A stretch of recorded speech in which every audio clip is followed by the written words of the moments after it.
I thought marriage was about trust, about building a life together. But one morning, I woke up to find my wife and all of my credit cards gone. No note, no goodbye, just empty drawers and a quiet apartment. I assumed she'd left for good, maybe with someone else, maybe chasing something better. I was angry, heartbroken, confused.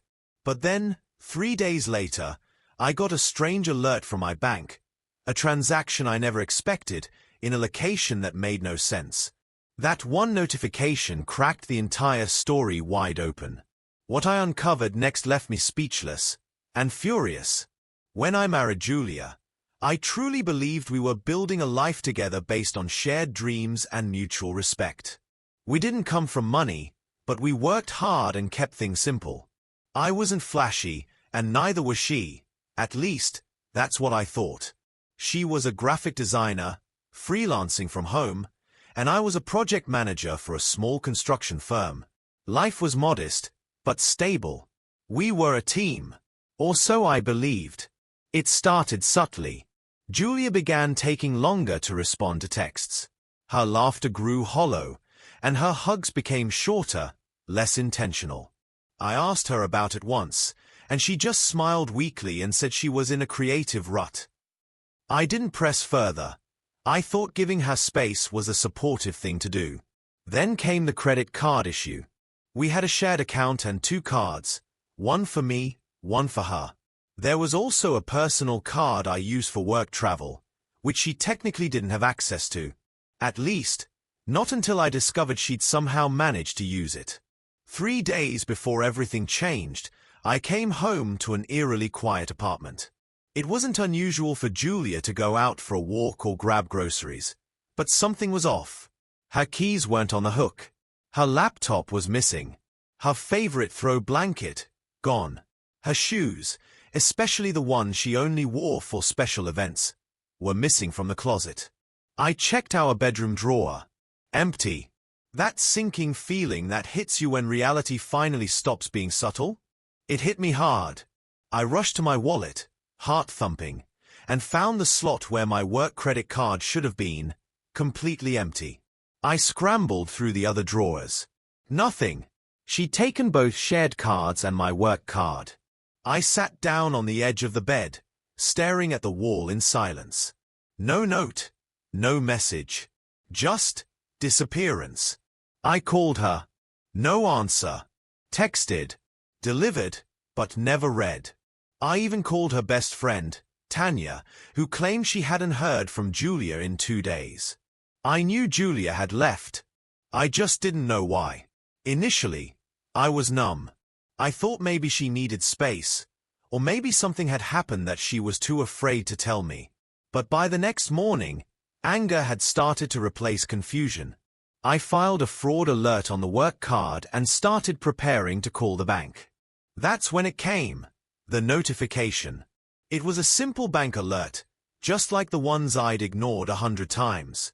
Only this one said something unusual. Transaction approved, $4,219.76 at Carlton Retreat Hotel and Spa. It was time-stamped at 11:38 p.m., the night she left. The location? Carlton Hills, a town 3 hours away from where we lived. We had never been there together. It was high-end, secluded, and absolutely not the kind of place we could afford on a whim. Something in me snapped. I got into my car and started driving. I didn't even pack a bag. I needed answers. Carlton Hills wasn't hard to find. It was one of those places known for weekend getaways and extravagant spa packages. Pulling up to the hotel, I parked in the lot and sat for a moment, just watching. The place was beautiful, pristine. It made me sick. I walked into the front desk and calmly asked if Julia Robertson had checked in recently. The receptionist looked hesitant. I told her I was her husband and that our credit card had been stolen. The woman's eyes softened slightly, and she nodded. Yes, Julia had checked in. Yes, she was still staying there. Yes, she'd ordered room service, lavishly. I felt the anger rising again. I'm sorry, sir, she added. But she's not alone. She checked in with a guest, a Mr. Ethan Graves. Ethan. I knew that name. He was Julia's ex. The one she said was toxic and manipulative. The one she had supposedly blocked on everything. The one who, according to her, had ruined her view of men forever. And now she was at a spa with him? On my dime? I didn't make a scene. I couldn't. I simply turned around, walked out the lobby doors, and stood in the parking lot, staring at the asphalt. That's when the emotion finally hit me all at once. Rage, betrayal, heartbreak, all tangled together. I drove back that night in silence, the road blurring as I blinked back tears. The woman I thought I knew had taken more than just credit cards. She'd taken my trust and burned it without even a second thought. But that night, back home, I found something that changed everything. While looking through our shared email account, one she must have forgotten to log out from on our old desktop, I discovered a digital receipt. It wasn't just a hotel stay. It was an entire escape plan. Dozens of emails between her and Ethan, dating back months. Conversations about how they'd slowly untangle from me. Discussions about finances, when to take the cards, how to mask the transactions. And then I saw the worst part. A message where she said, "He's so trusting, it's almost pathetic." That was it. The woman I married had planned her betrayal meticulously. She hadn't just left me, she'd laughed at me, used me, and never looked back. And now I had proof. My heart might have been shattered, but something colder and sharper began forming in its place. Resolve. I wasn't going to let her walk away untouched. I was going to fight back. And I would use her own words to do it. After reading those emails, I stared at the screen, numb. The audacity, the sheer coldness of it all, shook me more than anything else ever had. Julia hadn't just made a spontaneous decision to leave me. This wasn't about finding herself, or falling out of love. She and Ethan had been orchestrating this like a heist, counting on my silence, my trust, and my utter blindness. And for a while, they were right. I was blind. But not anymore. I saved every email, screenshotting them, backing them up in cloud drives, USBs, even printing them just in case. I wanted documentation of her betrayal, not just for my own sanity but for the financial institutions and, eventually, the court. The receipts painted a timeline of deceit, plane tickets under aliases, luxury stays charged to our accounts, and hotel bills that included champagne and two-person spa treatments. She wasn't hiding. She was flaunting it. And she thought I was too dumb or too broken to notice. The next day, I contacted my bank and formally filed fraud charges. They opened an investigation immediately. Because the card use was under my name and the charges were unauthorized, they froze the account. That made me smile bitterly. I hoped it caused some friction in her little paradise. But that was just the beginning. I also contacted my employer, who owned the corporate card. I came clean with everything. I expected anger or even termination, but instead, they were shockingly supportive. My boss said, "You're the victim here, not the criminal." That one sentence restored a sliver of dignity I didn't realize I'd lost. Then came the part one dreaded and anticipated most. I filed for divorce. But not just any divorce. I requested a full forensic investigation of all marital assets, citing financial abuse and infidelity. I handed over every receipt, every email, every time-stamped message she had exchanged with Ethan. My lawyer, a razor-sharp woman named Dana, reviewed the materials and looked at me with raised eyebrows. "This is going to destroy her case," she said flatly. But even with all that prep, I didn't expect what came next. About 2 weeks into the legal proceedings, Julia returned. Not crawling back, not remorseful. She showed up at our old apartment unannounced, trying the door like it still belonged to her. I watched her through the peephole for a moment before opening it. Her face was casual, as if she'd just gone for coffee. "Hey," she said. "Hey." I repeated, incredulous. I just wanted to grab some of my things. Your things? I leaned against the door frame. You mean the ones you didn't steal with my credit cards?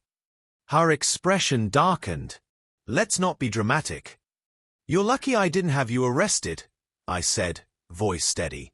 But don't worry. You'll get your day in court. She paused, then smiled bitterly. You don't have anything. I have everything, I said. The smirk faltered. I know about Ethan. The emails. The receipts. The hotels. You planned this. And now, I'm fighting back. She stepped away, stunned. I closed the door before she could respond. Weeks later, we were in court.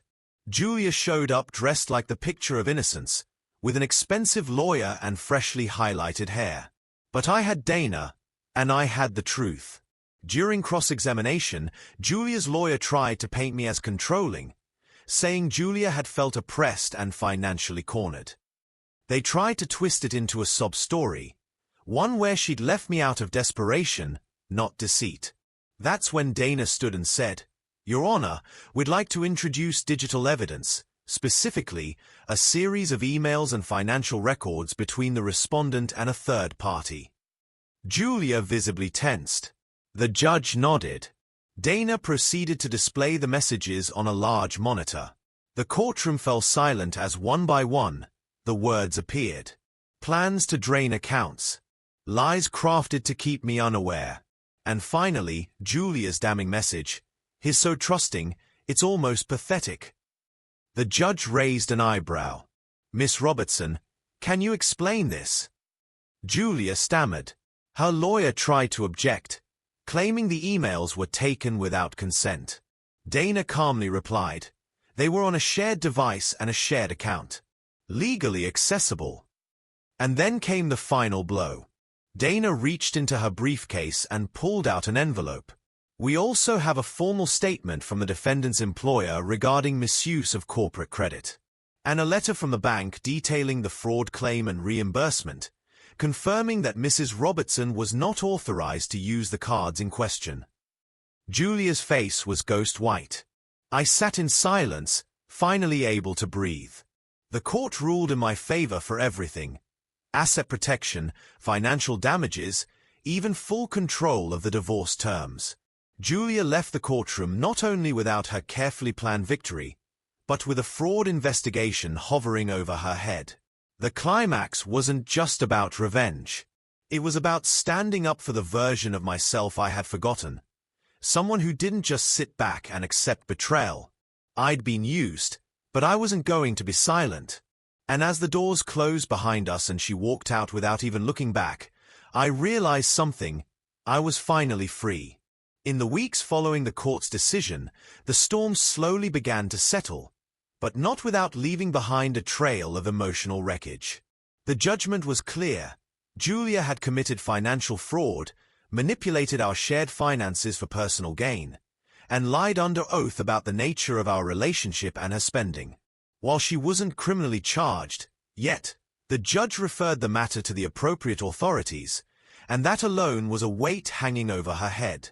She walked out of the courthouse stripped of her credibility, her leverage, and any claim to sympathy. But I didn't feel victorious. I felt empty. The adrenaline that had carried me through the betrayal, the legal preparation, and the courtroom drama now gave way to silence. The apartment was quiet, almost painfully so. Her things were gone, but echoes remained. The scent of her perfume in the bathroom drawer, the ghost of her laughter in the kitchen. It wasn't longing. It was disorientation. How could someone who'd once whispered love in the dark be the same person who'd gutted my life without blinking? I tried to piece my life back together slowly. I cancelled all shared accounts, opened new ones, installed credit monitoring, and even met with a financial advisor to help sort through the mess she'd left behind. They told me I was lucky to have caught it as early as I did. Lucky? It didn't feel like luck when I had to explain to customer service agents why thousands of dollars had been funneled into spa weekends and Parisian boutiques. But as the dust settled, something else began to emerge: support. Friends I hadn't heard from in months reached out after hearing what happened. One of my co-workers invited me to dinner and told me she had gone through something eerily similar years ago. Even my boss checked in, not to talk work, but to ask how I was doing. I realized how much I had isolated myself during the last year of my marriage. Julia had subtly, masterfully chipped away at my relationships, always under the guise of quality time or protecting our privacy. She'd convinced me that needing people outside our marriage was weakness. I now saw that it was her way of fencing me in. Rebuilding those bridges was harder than I expected, but I was determined. I called my parents and told them the full story. My father, a man of few words, simply said, "I always knew you were stronger than you gave yourself credit for." My mother cried softly and said, "You deserve better. You always did." One Saturday, I found myself at a coffee shop downtown, just journaling, something I hadn't done in years. I didn't even realize how much I had missed the quiet of my own thoughts. As I wrote, I listed everything I had learned. Never ignore the red flags you try to rationalize. Trust, but don't surrender your autonomy. And perhaps most importantly, betrayal often reveals more about them than it ever does about you. I was starting to feel something unfamiliar, peace. Not full healing, not yet, but the first taste of calm after a long, violent storm. About a month after the court decision, I got a call from the bank's fraud department. They informed me that some of the charges Julia made would be fully reimbursed, including the $12,000 luxury retreat in Greece she tried to disguise as a wellness business seminar. That money would be deposited back into my account within 10 business days. I hung up the phone and, for the first time in months, laughed. Not because I got the money back, but because karma, it seemed, had a sense of humor. I never heard from Julia again. Not a text, not a call, not even an apology. But one day, scrolling social media, I saw Ethan's profile. It was public, and there she was, in the background of a blurry photo at some beach, face turned just slightly toward the camera. She didn't look victorious. She looked tired, worn, maybe even regretful. But I didn't feel sorry for her. Because by then, I had started traveling again. On my own terms. I took a trip to Colorado, then another to Montreal. I hiked, met people, reconnected with old friends. I even took a photography course just because I wanted to. I had spent so long building a life around someone else's expectations that I had forgotten what my own dreams looked like. Now, they were starting to come back into focus. One evening, I returned home from a weekend trip and found a small envelope in my mailbox. No return address. Just my name in a handwriting I knew too well. Inside was a single sheet of paper. I made mistakes. I was lost. I hope someday you can forgive me. Jay. I read the note twice, folded it, and placed it in a drawer I rarely opened. I didn't need closure from her. The letter didn't spark hope or reopen wounds. It simply confirmed what I already knew. She had finally realized what she destroyed. But by then, it no longer mattered. Because I had already begun writing a new story. One in which I was no longer the victim, but the survivor. And every day I chose myself, I reclaimed a little more of the man she had tried to erase.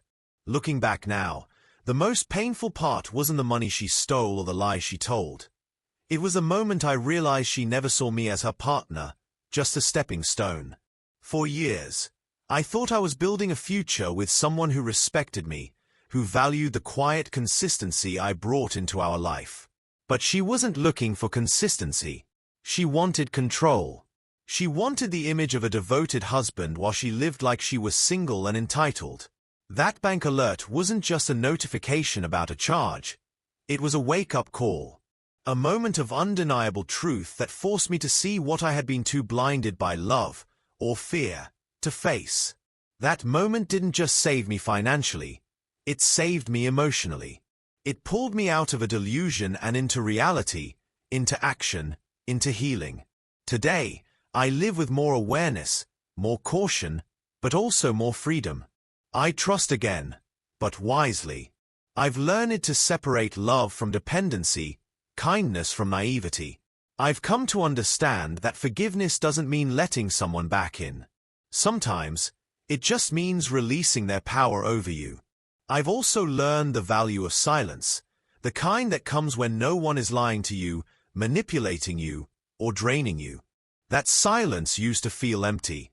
Now it feels like peace. And every morning I wake up to it, I remind myself, I didn't lose everything. I rediscovered myself. If you've ever been betrayed, manipulated, or made to feel like your voice didn't matter, let this story be proof that you can survive it. You can rise. You can come out stronger, wiser, and more grounded than you ever thought possible.